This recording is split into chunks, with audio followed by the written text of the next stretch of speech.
Girls, you won't believe the tea that I heard today at the market. I was getting some flour and sugar when I ran into Eleanor. You know, my brother Thomas's wife. Oh Lord, Eleanor, she's always tight-lipped until it's gossip.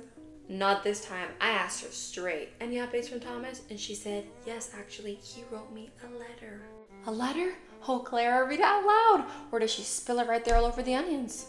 Oh, Susie, she spilled it like hot molasses on a biscuit. Right there, next to the potatoes. Now, listen close, because this is going to curl your hair.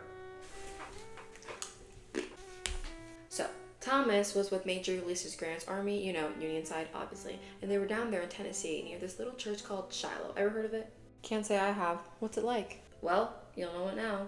April 6th, right before dawn, 5 o'clock sharp, the Confederates, under Major General Albert Sidney Johnston, came flying in like wildfire. Thomas said they came in like a flood. Our picket boys barely had time in the front line to grab their rifles before the bullets flew. Before breakfast? Exactly. You know Johnston's boys, Hardy, Bragg, and Polk? Hit us hard. Caught the Union completely off guard. Thomas was camped out with Sherman's division near the Shiloh church. Got hit in the hand, but that man still stood tall. He was always a stubborn one. What about Grant? Oh, Grant was ways off when it started, but he hustled right back. By midday, the fight got real ugly. You know that place called the Hornet's Nest? The Hornet's Nest? That sounds painful already. Oh, it was. That's where Benjamin Prentiss and William Wallace held line against dozens of charges. The men there dug behind the sunken road and used it like a shield. They held off the Confederate attacks for hours. Thomas said it was so loud it felt like the world was cracking. Poor Wallace didn't make it out alive, but Prentiss held out till about 4 o'clock. Lord have mercy. And right before that, Johnson himself, you know, the one leading the Confederacy, was shot in the leg. Bled out. Wait, in the leg?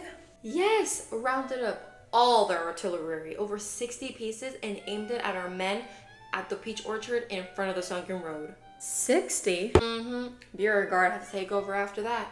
My gosh, did Thomas say he made it out of there? He was in the nest, thank God. But it was a shock to see his friends, you know, either dead, wounded, or alive. Said he'd never forget the look in their eyes. And we ain't even halfway. So what happened that night? Did they retreat? Now that's where it gets good. That night, Thomas said that our men were knee-deep in mud and blood. Everyone thought they had to pull back. Even Sherman did, and so did Beauregard. But you know Grant, he doesn't get easily flustered. Guess what he told Sherman when hinting at retreating? What? He stood by the fire, chomping on his cigar, the smoke all up in his face. Didn't even look Sherman in the eyes, and goes, "We'll lick him tomorrow." Oh my. Can you believe after all that he wanted around too? Talk about nerve. No, honey, that's real steel. My sweet Henry, may he rest in peace, once told me a story that Grant had shared with him. I always keep it with me because it's so valuable. It says, early on in the war, while leading his troops into what he thought was going to be one of his first real battles, turned out to be a flake. Grant was marching up a hill, leading his men, expecting to see the enemy, his heart pounding so fiercely in his throat. At that moment, he would have given anything to be back in Illinois. But turning back wasn't an option, so he pressed on. As he crossed the hilltop, the rivals had fled. Said that the enemy had been as much afraid of him as he had been of them, and that they had as much reason to fear his forces as he had of theirs. From that moment on, he never experienced trepidation upon confronting an enemy again.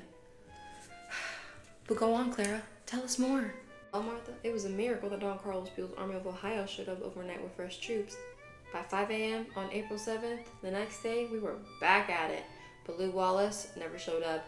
Poor thing got lost. By dawn, our boys charged. Thomas said it was like a second storm.